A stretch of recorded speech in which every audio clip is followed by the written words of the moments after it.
Hi everyone, welcome back to the channel. It's Christina.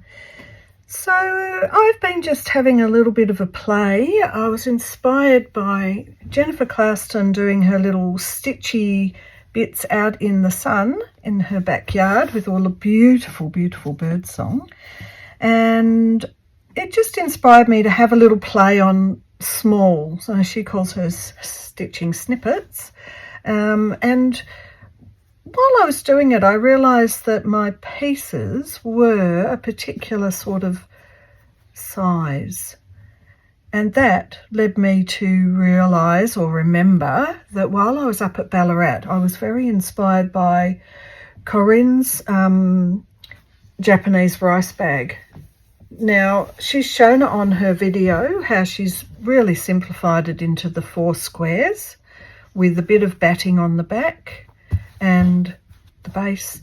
So I'm just revisiting my class that I did with Alison and Shuji, which was such a wonderful class where we used the antique Japanese fabrics, and I just loved it. And I love the rice bags so much. And this was the first rice bag I'd made. A little bit of mark making. I really love this old hem. That's one of my favourite bits, the old hemming, and this old bit of jeans. I know I've shown it before, but let's just enjoy it and have another look because I love it.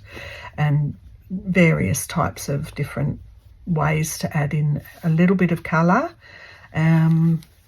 Mainly I wanted to use this bag as my learning of a very traditional ancient technique. The way that they taught was that they use 8 of these slim tabs to put your cording through.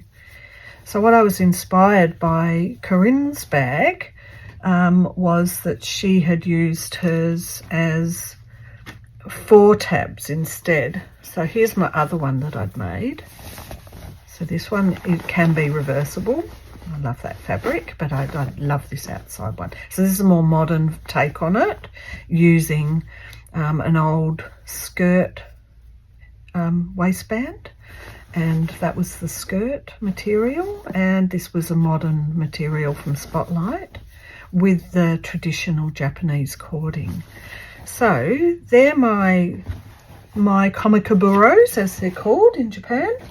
And obviously, as I was doing these and thinking, oh, I really loved Corinne's more solid boxy bag, still a Japanese rice bag in terms of the tradition of having the, the little flaps or the tabs for the cord to go through. But I really loved how she joined them and created a messy seam at the side, which was fabulous.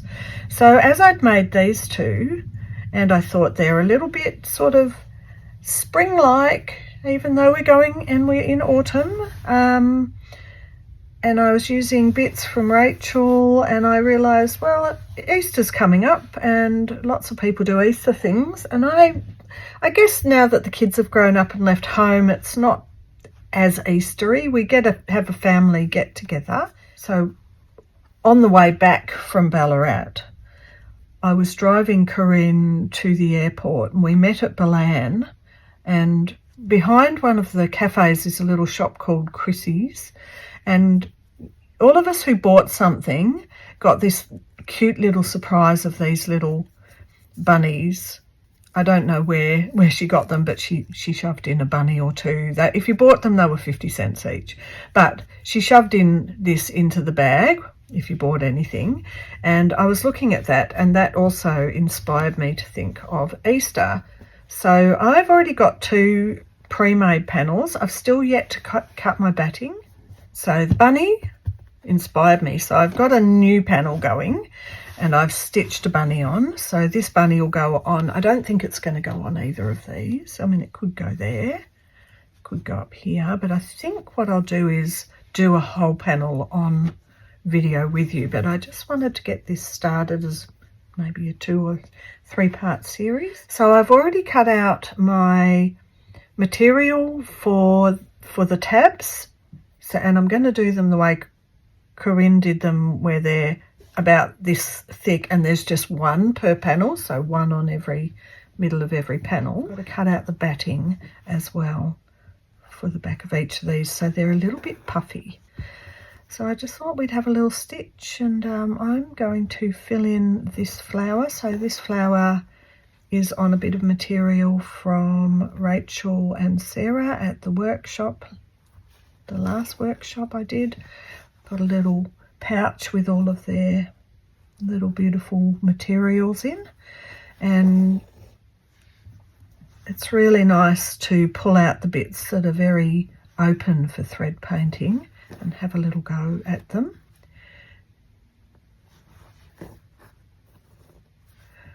And just really enjoying having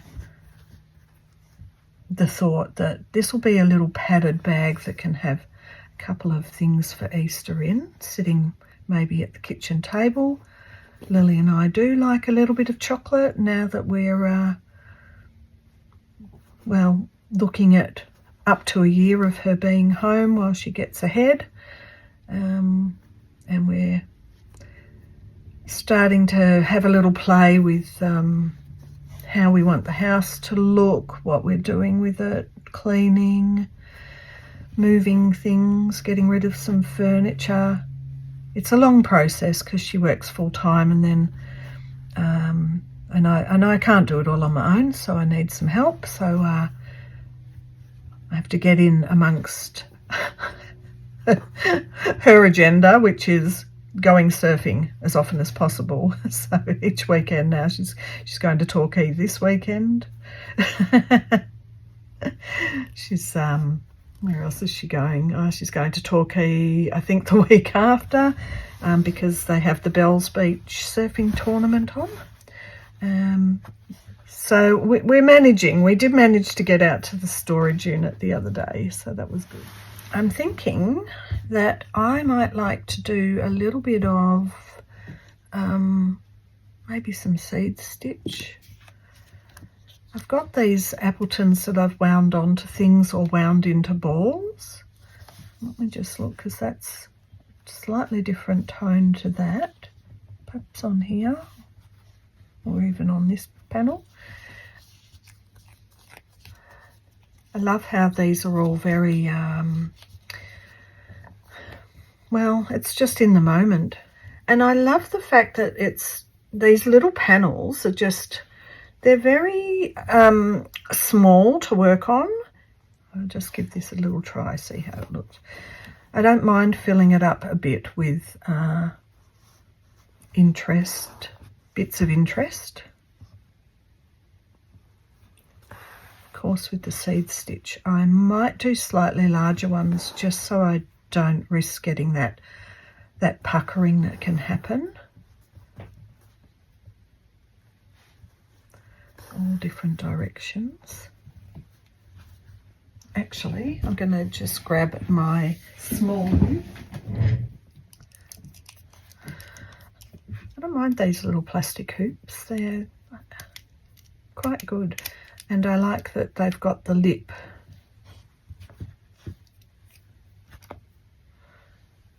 I'm just going to do this so as it's a little bit more taut. In fact, let's get Bunny out of the way there.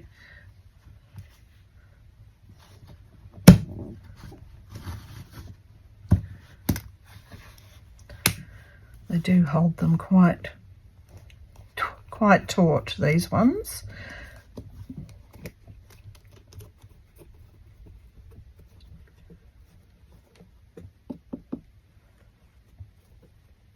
Which I don't mind for a seed stitch. If I was doing Lazy Daisy, I might prefer it a little bit looser. Oh, the sound. How good is that sound?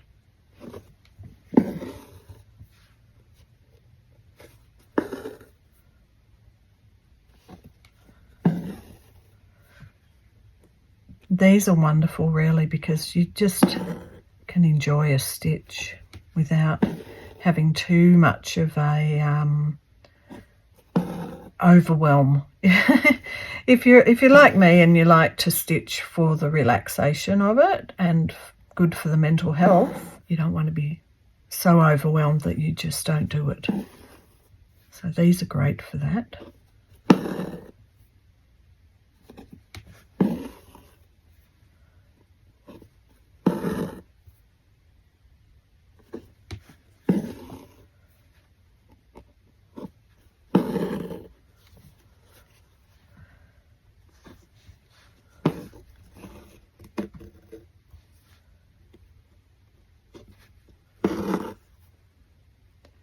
So I was inspired by, I love the way sometimes someone will offer a little challenge. There was a good challenge the other day, the homily house, where the son had come home for the video where the son came home for Mother's Day and was working on his quilt. I'm sorry, I forgot what his name was, because I don't watch every single video of every single person. I'd never get anything done. I'd be here for hours. But I thought that was really cute. His humour mentioning 2 fighting eagles or something, and I felt that it was very much a in-joke, and he was commenting about the 2 glorious fighting eagles or something like that, for a quilted, I'm not a quilter, but I learn a lot watching other quilters, for the patterning of the quilting with, two fighting eagles as the stitched quilting pattern that, you would only see if you really looked at maybe the back of the quilting to see what sort of quilting stitch was done to secure the layers together, to sandwich them all together. That was funny, and I thought, oh, there's a challenge, but no, I have to do my own thing. Someone might take up that challenge, and it kind of just made me laugh. It was very funny. And the other challenge wasn't really a challenge at all. Christine was saying on her latest, I think it's a part 4 of her textile videos after she'd been to the Fleurwoods workshop, and Christine had said something about mark making and was wondering about the origins of it, and and I thought to myself, I've known about mark making for so long, especially from my time in printing and my time when I did my visual arts diploma,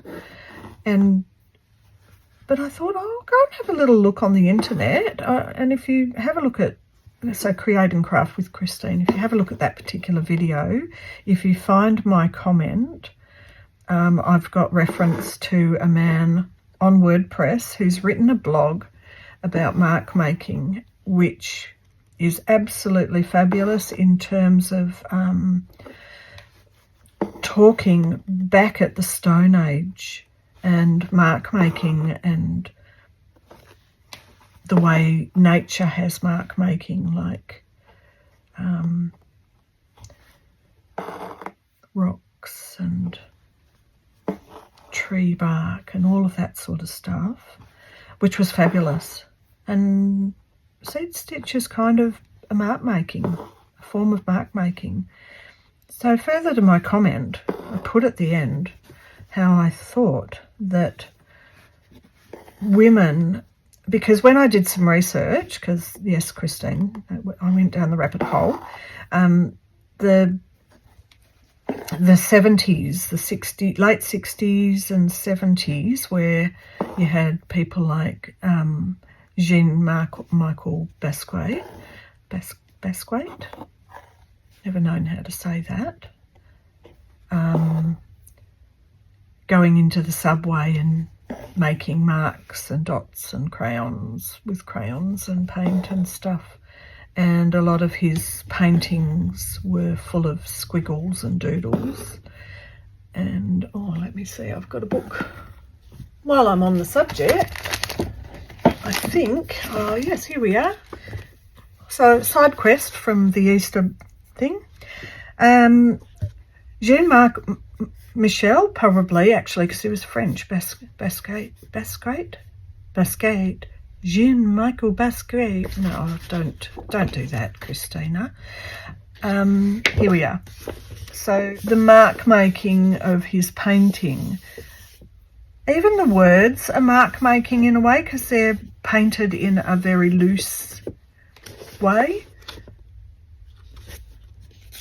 If there's any more of his works, maybe not.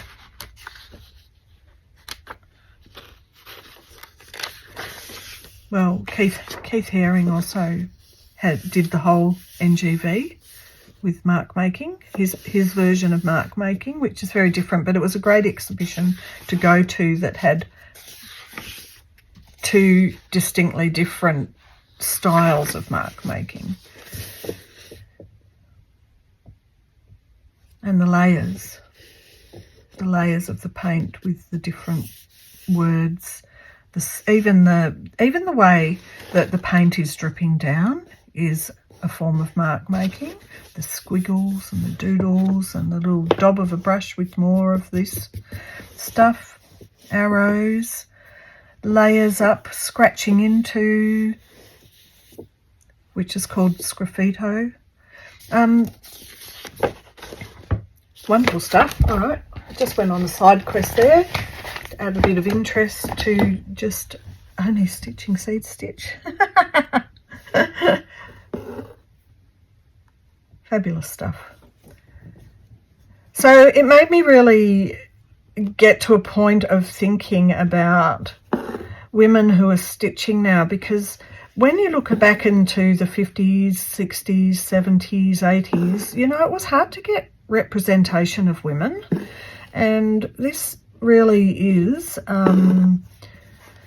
something that women who are stitching have kind of taken a bit more to heart. And obviously, being in a stitching world, you know, we know a bit more. I'm just thinking about Cass Holmes and her mark making with her textural pieces. And I'm just going to get her little book out if I can find it. One sec. I found it. That was easy. It was right next to me. So the shipping forecast. Here's Cass's a piece from her work that she's put onto her postcard, and she does use a bit of machine stitching as well as hand stitching. That was lovely, but I just wanted to show a bit. So when I started this video, this is the way my brain works. I was just going to do a thing about making an Easter Komebukuro, and now I've got off on a whole tangent on mark making. So look at these beautiful threaded lines and the random sort of sporadic seed stitch, and then the marks like this with the curve around the edge to stop that from fraying a bit further, and a bit of machine stitching. So let's see if there's another example. One of my favourite bits, her kettle.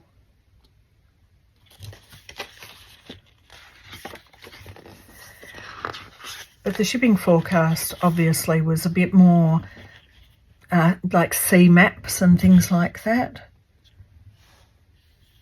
Words stitched on, probably. There isn't a lot in this little book. This was the installation book that you got when you went to the gallery. But probably when I'm looking at this, I'm thinking maybe that was done with Solvay.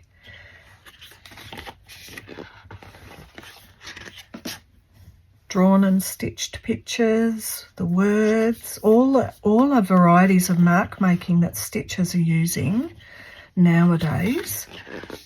Oh, my favourite. I know I showed this before, but let's just love on those little cups. Oh, they're just so exciting. I love them. And look at the mark making on this mural. It's actually not a huge, massive mural, but imagine. Oh, that. I've gone right off on a tangent now. Imagine that on a huge mural using really large threads. I think I'm inspired to do something like that myself. Well, here's lots of different mark making.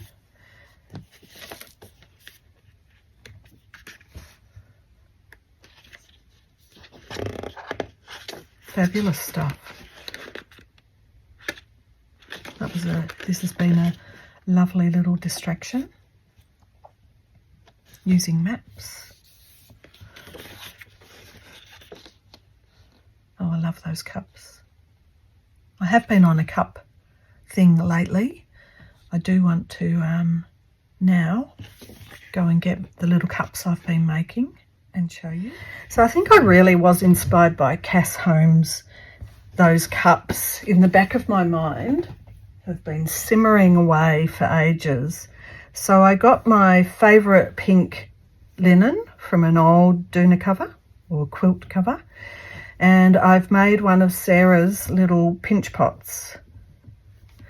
And then I've just used a bit of seam to add in a handle. So this was my prototype. Then I thought, well, that's so delicate. I love it. It's delicate, that I'm going to make another delicate one. So I've used a very antique piece that I got from Melanie, which had some stains, but it just had some beautiful, beautiful marks, beautiful flowers. And I made my second cup, once again using Sarah's pinch pot technique. I made a little handle. So I'm still trying to perfect the handles, I think. What was my next one? Well, then I thought I made a couple with multiple colours, you know, bits of, this was the antique quilt one. So I'm these are the Victorian ladies cups. They're on Instagram if you want to see them. And I made this little cup out of antique quilt. So this old, beautiful, torn up quilt is possibly seed sack. It's very, very old. And then I thought, oh, I'll make another one, because I was really enjoying the fact that this quilt had these pieces on. And now that I've looked back at some of Cass Holmes's stuff, I've thought, oh, that I probably was inspired. She's got a couple of bits like that. So my little cup, I made another one. And this has become like the little, I can't remember which way I wanted it in. I think there was a bit chunky there. So you can see Sarah's pinch pot videos. Sarah from Roxy Creations by Sarah. And I was thinking, well, this is my old antique quilted ladies cup and little bowl for some, I don't know, biscuits or lollies or something. And then I thought it needed a saucer. So I've made, let's move this out of the way. I've got, sorry, little seed stitch. You've gone right off my radar. So here's my little cup and saucer with my lolly bowl, which are the antique quilting ladies afternoon tea. This was the Victorian ladies morning tea. So then Becky Ford was making teacups on Instagram, and I was having a chat, and we thought there must be a way to find a pattern to make a teacup. I love these little pinch pots, but they don't kind of unless there's something else to be done with them, they don't come up like a cup. So Becky found a pattern on Anne Wood's website but it was for a cup, and I haven't been able to find it yet, but in the paper section there was this pattern for a teacup, so I've made that. So it's got the circle and you join all the sides out of paper, and that's just really cute. So that's what I've been doing while I haven't been making videos. And then I made a pinch pot and I've joined it, and it's my little, I think Lily calls it a dumpling bowl. I love that. I'm going to make a lot more of these dumpling bowls. So back to this seed stitch. So the thing I love is that one thing can spark a whole range of rabbit holes, which is wonderful, and places to go that give you more inspiration and different areas to focus on, different things to play with, to learn from. It's just wonderful. So while I was grabbing that printout from Anne Wood, I also, now I'm back to the Easter Bunny. Sorry about the way my brain works. It's all over the place. I hope you can keep up.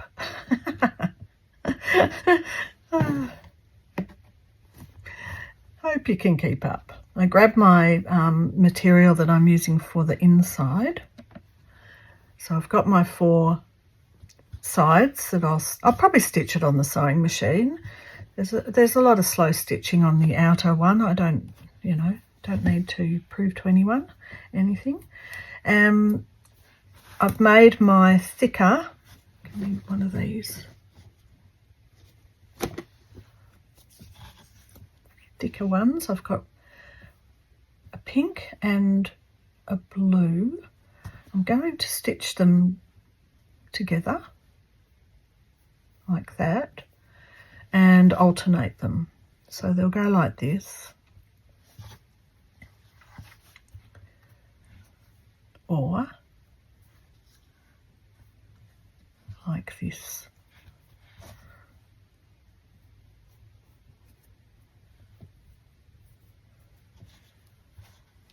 So I'll have 2 pink, 2 blue. I've just cut out 2 of it all just so as it's a bit thicker. I'm still a bit unsure whether I'm putting batting in between or not. We'll see. But that's how that'll be for the little tabs. So I feel like I've caught you up on the last 2 months worth of everything I've done.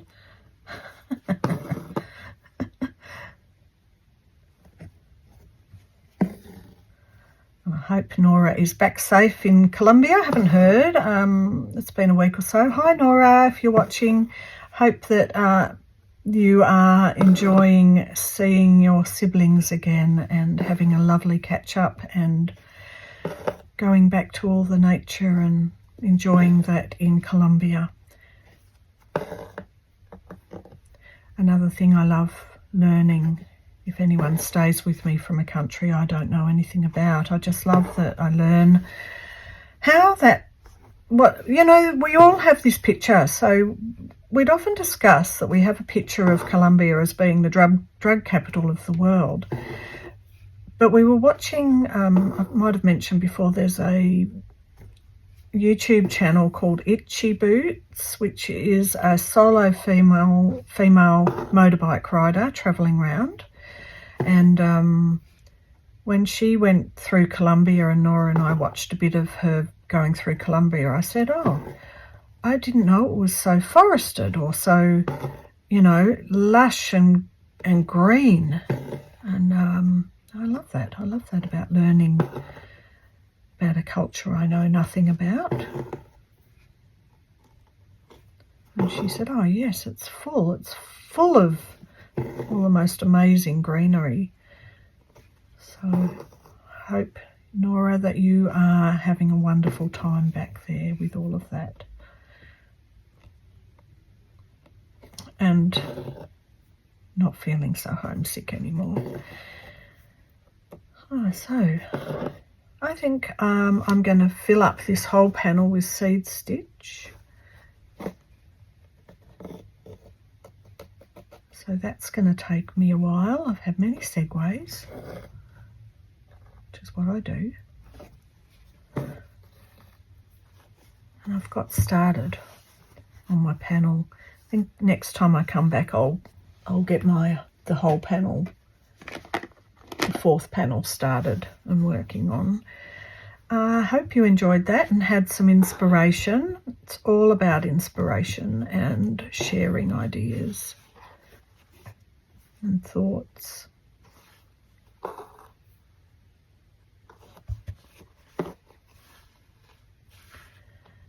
And I will see you in the next one.